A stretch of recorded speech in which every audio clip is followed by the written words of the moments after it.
y tenemos a un invitado muy especial en esta Bolche Radio, porque él es crítico de cine y un gran colaborador de nuestro periódico. Te cuento que escribe una columna virtual casi que semanalmente. Ha escrito análisis cinematográficos muy chéveres para nuestro periódico y lo hemos invitado a esta Bolche Radio porque en el periódico que circula desde hoy en las principales calles del país se escribió un artículo bien bacano sobre Israel y Palestina, el conflicto en la pantalla. Él se llama Juan Guillermo Ramírez y le doy la bienvenida. Profe Juan Guillermo, muy buenos días, bienvenido a la Bolche Radio AM. Sí, muy buenos días para ustedes, para todos los oyentes y para todos los bolcheviques. Gracias, maestro. ¿Por qué nos llamamos la Bolche Radio? Porque somos bolcheviques y hacemos radio. Buenos días, profe, y bienvenido a estos micrófonos. Gracias. Bueno, profe, bacano el artículo que nos escribiste para esta edición, pero primero agradecerte, profe, tantas colaboraciones que nos has escrito a nombre del Consejo de Redacción. Lo segundo, bueno, nos escribes un artículo con una serie de películas y le agregamos un código QR para que la gente las pueda ver. Bueno, pero cuéntanos acá ya en micrófonos por qué por qué el cine ha retratado tanto esta conflictividad en Oriente Próximo entre Israel y Palestina. ¿Cómo la ves tú ahí? Sí, es que creo que es fundamental la participación cinematográfica, no solamente en Palestina, sino también en el Medio Oriente. Y creo que es la única posibilidad que llegamos a conocer la realidad es a través del cine, frente a esa gran disparidad de criterios ideológicos que hay en el interior de los medios de comunicación. Los medios de comunicación, por supuesto, están absolutamente polarizados. Uno ya no sabe qué es lo que está viendo en televisión, en los noticieros. Y creo que el cine es la única manera que permite tener más o menos como una mirada objetiva frente a la realidad que está ocurriendo. Y acordando, porque siempre ha sido un tema creo que muy recurrente frente a lo que está pasando en este tipo de conflictos. Y es que volviéndome a acordar un poco de una serie de textos y de películas que uno ve, y en particular con esta zona de conflicto de Franja de Gaza, de Palestina, de Israel, de Jordania, por supuesto, del Líbano. Entonces uno ve que es el cine es el único medio, ya no solamente artístico, sino el único medio de comunicación donde verdaderamente podemos acercarnos a esa realidad de los cuales están padeciendo ellos. Profe, siempre, yo no sé si esta tendencia tú te la has pillado, pero cuando siempre se calienta Gaza, Cisjordania, Israel, bueno, o casualidad TNT comienza a dar la lista de Schindler, o casualidad TNT, no sé, El niño de la pijama de rayas, ¿no? Películas que tratan el holocausto nazi, del cual obviamente estamos totalmente en desacuerdo y obviamente criticamos, etcétera, etcétera, etcétera, pero o casualidad, ¿por qué estas industrias culturales tienen tanta influencia en esta conflictividad en especial? Sí, yo creo que han encontrado casi como un medio de publicidad. O sea, hay todo ese aparataje de la propaganda, que es lo que de alguna manera, sobre todo con el Holocausto, ha tenido una gran importancia, y sobre todo con las películas de Spielberg, sobre todo con la lista de Schindler. Y creo que esa manipulación que tiene el cine de la propaganda, pues ha sido recurrente a lo largo de toda la historia del cine. Entonces uno, por ejemplo, ve las películas de Eisenstein durante la Revolución Soviética, y uno ve, por supuesto, que no solamente se quedan en la parte de la propaganda, sino también se quedan en la parte pedagógica y también de la parte eminentemente cinematográfica. Algo muy parecido ocurrió también durante la Revolución Cubana, pero creo que eso es en los momentos que fueron fundamentales en los inicios de la Revolución, porque es lo que va a permitir que la gente, o que el pueblo cubano, o que el habitante cubano, y sobre todo el habitante que se quedó en Cuba, que no huyó a Miami, tuvieron la posibilidad de conocer, fue a través del cine, lo que fue la revolución. Entonces hay una propaganda eminentemente pedagógica, no es una propaganda ideológica ni manipuladora. Y algo muy parecido está ocurriendo, ocurrió básicamente con el cine que se hizo pero sí a raíz del Holocausto y de toda esa masacre judía, sino que también de alguna manera se acerca mucho al cine israelí. El cine israelí, por supuesto, como es un estado, válgalo o no reconocerlo, pero es un estado, pero tiene un nombre. Esa es la ventaja que tiene frente al cine palestino, porque palestino no es un estado. Entonces, claro, cuando uno dice, bueno, hábleme del cine palestino, dijo, pero es que el cine palestino, ¿qué es? Esa es como la gran pregunta. Es una pregunta que es un poco problemática, porque regularmente cuando uno dice o trata de definir este país pertenece a, o este país es de Colombia, o este país es de Argentina, o este país es de determinado país, es porque hay una producción que está representada por un Estado. El Estado no solamente va a ser el productor de la película, sino es el que va a darle la identidad. Pero como estamos hablando de unas identidades que están dispersas, son casi como unas identidades abstractas, que es lo que pasa con el terreno de Palestina. Es lo que permite que ellos hayan conquistado a través de festivales y hayan tenido una representatividad a nivel universal, sobre todo, y tener casi como una representatividad en algo que para ellos, y es muy paradójico a lo largo de la historia del cine, y sobre todo en la historia de Hollywood, de cómo es posible que dos películas palestinas hayan recibido o hayan optado por ser nominadas al premio Oscar, de las cuales una ganó. La otra no, porque no le dieron el reconocimiento de que fuera una película palestina. Entonces creo que esa parte de la propaganda, creo que la propaganda, a pesar de que todos los máster y todos los maestros de los fenómenos de los medios de comunicación tratan más o menos como de darle unas connotaciones muy peyorativas, pero sí creo que la propaganda en el buen sentido del término, de propagar, de promulgar, de promover, de dar a conocer, es lo que está permitiendo que nosotros podamos hoy hablar del cine de Palestina. Y creo que esa es, a lo largo de las películas que aparecen ahí en PQR, bueno, ahí aparecen que fueron simplemente como una serie de películas muy representativas y que son muy importantes. Y no solamente en la ficción, porque yo sí creo que una de las futuros del cine en general y universal, el futuro del cine está en el documental. Y ahí hay una película que le sugiero a todos los oyentes y a todos los videntes también. Es una película que se llama 5 cámaras rotas, un documental acerca de un camarógrafo, porque claro, uno mirando y rastreando en la historia del cine palestino, uno mira que el único arma de combate que van a tener los palestinos es la fotografía. Y es a través de la fotografía, y no solamente de toda la reportería gráfica que hicieron los periodistas y reporteros que estuvieron o que han estado siempre en esa zona de conflicto. Es la fotografía la única herramienta de resistencia que han tenido los palestinos. Y en este caso es un videógrafo, porque el video va a ser fundamental en las nuevas tecnologías aplicadas al cine de muy bajo presupuesto que hacen en Palestina, y es cómo van a empezar a filmar la realidad de ellos, realidad que puede ser una comedia, que puede ser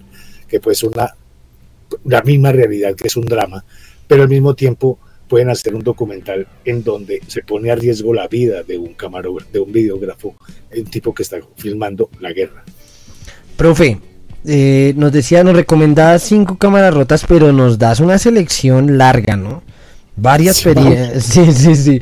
Bueno, ¿cómo fue tu criterio de esa selección? Nos dices, hay diferencias entre el cine israelí y el cine palestino. Digamos que aquí hay muchas piezas cinematográficas que me imagino están por fuera del radar de Hollywood, y adviertes que muchas responden como a un ideario intelectual de izquierda, pero quisiera que nos contaras cómo hiciste para seleccionar estas piezas para ya después hablar un poquito de las películas. Sí, no, básicamente intenté más o menos como seleccionar, o sea, bajo un prisma de posibilidades, porque hay muchas, o sea, hay muchas películas que uno puede llegar a encontrar que afortunadamente tiene el link, o sea, ya hay una propensión, y creo que esa es una de las ventajas que tuvo la pandemia, y es que muchas plataformas abrieron sus ventanas de exhibición de películas y metieron todo lo que tenían en su archivo, y ahí empecé a conseguir y a mirar y a recordar, por ejemplo, películas en donde aparece la filiación o esa relación de filiales entre un padre y un hijo, el hijo que se va pero regresa a Palestina, por supuesto, y entonces ahí vuelven otra vez a encontrarse, que son dramas de una cotidianidad, porque creo que la cotidianidad, y eso se acerca mucho a una tendencia cinematográfica fundamental en la historia del cine, que es el neorrealismo italiano, y este cine palestino, y sobre todo esta película de Invitación de boda, sí nos acerca mucho a esa cotidianidad frente a un fenómeno como va a ser una costumbre cultural de ir a entregar las invitaciones de boda de manera personal. Paraíso Now, bueno, ya es una cuestión ya mucho más combativa, y digo más combativa porque es casi como al interior de aquellas personas que se van a sacrificar con las bombas, se van a inmolar. Intervención Divina de Luis Sulaiman, que es una directora maravillosa, y ahí empieza entonces como a hacer esa mezcla entre lo que es el drama y la comedia, son casi como dramas trágicos. La Sal de este Mar, por ejemplo, con dos palestinos, que es algo muy particular, porque es como el reencuentro después de muchos años que llega uno a ser su mejor amigo, que son esos enfrentamientos culturales. Omar, que es una película muy bonita, y es porque es esa mirada casi militar que se tiene, porque claro, estamos hablando de combatientes en la vida cotidiana.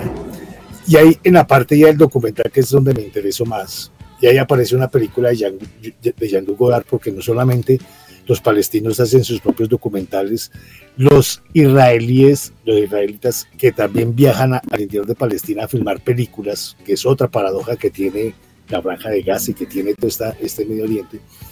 Y este director Jean-Luc Godard, que tiene un grupo de Siga Bertov, es un grupo político, el ojo que ve. Y entonces él monta un documental, porque claro, así como muchos directores, tanto de Estados Unidos como en Europa, cuando triunfa la revolución, viajan a Cuba porque quieren saber y quieren conocer lo que fue la revolución. Jean-Luc Godard, que fue muy inquieto, uno de los grandes maestros de la cinematografía, muerto recientemente, él viaja allá porque dice, no, aquí hay un material, tengo que conocer qué es lo que está pasando, y hace este documental que se llama Aquí y Allá. Es un documental muy experimental también, porque es un juego con insertos de archivos de películas ya filmados. Nació en Gaza, bueno, es otro documental hecho por un español, que se me hace muy interesante. La que comentaba, que eso sí no hay que dejar de ver, que se llama 5 cámaras rotas, de Enad Burnat Gui Davidi.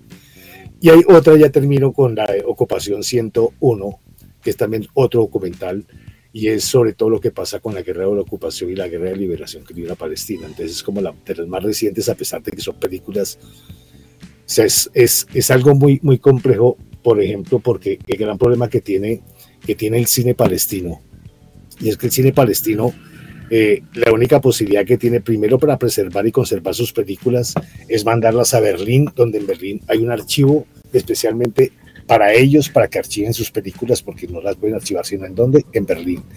Y la única manera también de poder conseguir esas películas está allí, y es a través de mirarlas en los festivales.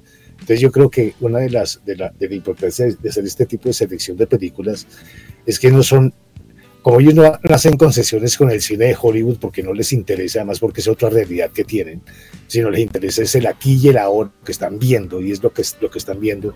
Entonces claro, que son miradas muy contemporáneas, porque pareciera, y eso es también otra paradoja que hay a través de la historia del cine y sobre todo del cine palestino, y es que pareciera que el tiempo no pasa.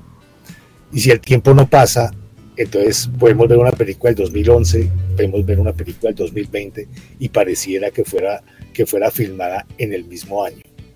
Profe, ¿y qué se quedó por fuera de la selección? Yo no sé, pero digamos, en una clase que una vez vi, el conflicto árabe-israelí y tal, una clase en la nacional, nos pusieron a ver el Lawrence de Arabia, el clásico ¿no? No sé, ¿qué se le pudo haber quedado por ahí en la selección que hizo para el periódico?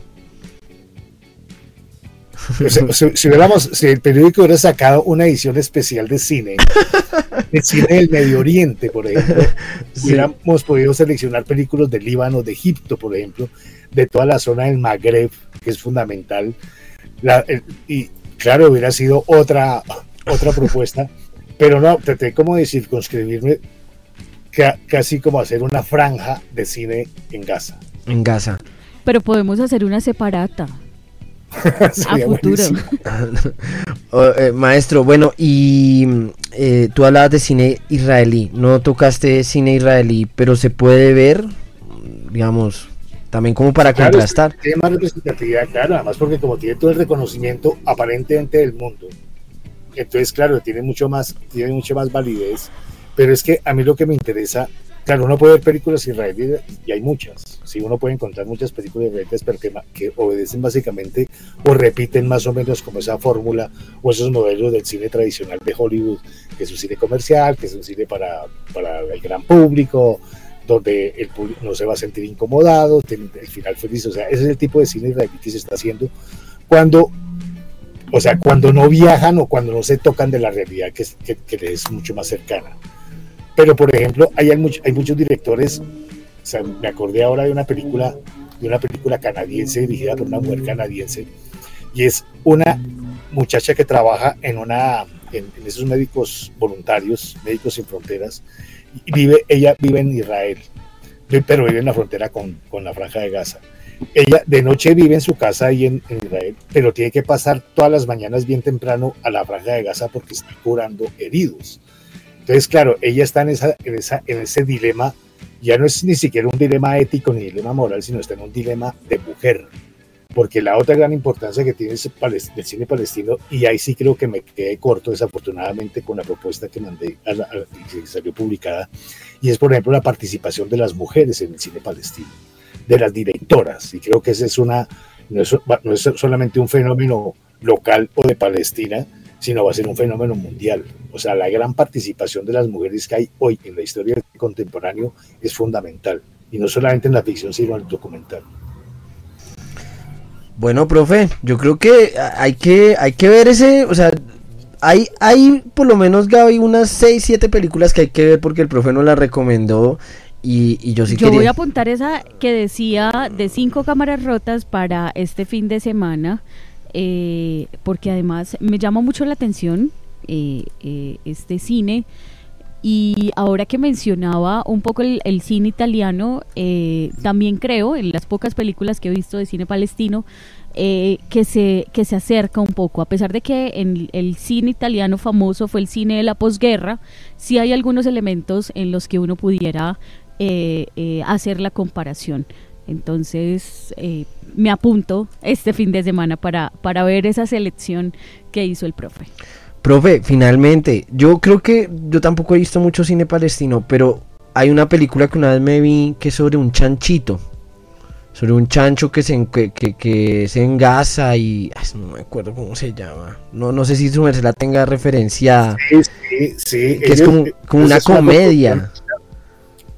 Es como una comedia y que sí, claro, lo que pasa es que no lo que pasa, hay para ellos poder generar una industria cinematográfica un poco seria, y hablar de un cine palestino que tenga una industria cinematográfica, eso es casi una utopía. Pero cuando ellos tienen ganas de hacer películas un poco distintas para no saturar al público con este dolor de guerra y con todo lo que está pasando, con todas las inclemencias de la realidad, entonces ellos montan coproducciones. Entonces, claro, uno puede encontrar coproducciones, por ejemplo, con Francia, en el caso particular de la que tú estás hablando del que se llama Un cerdo en Gaza. Fue lanzada en el 2011. Sí. Claro, y entonces ellos los palestinos entonces empiezan a no claudicar, pero sí a buscar ayudas económicas a través de la coproducción. Entonces tenemos Holanda, tenemos a España, tenemos a Argentina, o sea, tenemos a ONGs que se involucran en la producción cinematográfica aportando dinero, y los franceses han sido muy combativos, apoyan muy solidariamente al cine palestino, pero claro, ellos ponen plata, pero ponen guión, y al poner guión también ponen pues más o menos la historia que quieren ellos plantear, y plantean historias un poco apartes, solamente el contexto les sirve, y entonces hacen películas de comedia, que esa es una de las grandes virtudes que tiene el cine francés con el público, y es hacer reír a partir de la desgracia. Bueno, profe, muchas gracias, profe, por acompañarnos este ratico de mañanas en la Bolche Radio, y gracias, profe, por tantas colaboraciones. Yo sí tenía la intención de decírselo personalmente, y esto ya aquí al aire. Muchas gracias por tantos artículos que nos has proporcionado, todos de mucha calidad. Soy un gran lector, un gran fan, y gracias, profe, no más. No, muchas gracias a ustedes, y también gracias al semanario por tener la posibilidad de seguir publicando y seguir compartiendo sobre todo las inquietudes que nos está produciendo el cine, y muchas gracias por la invitación y un abrazo para los dos.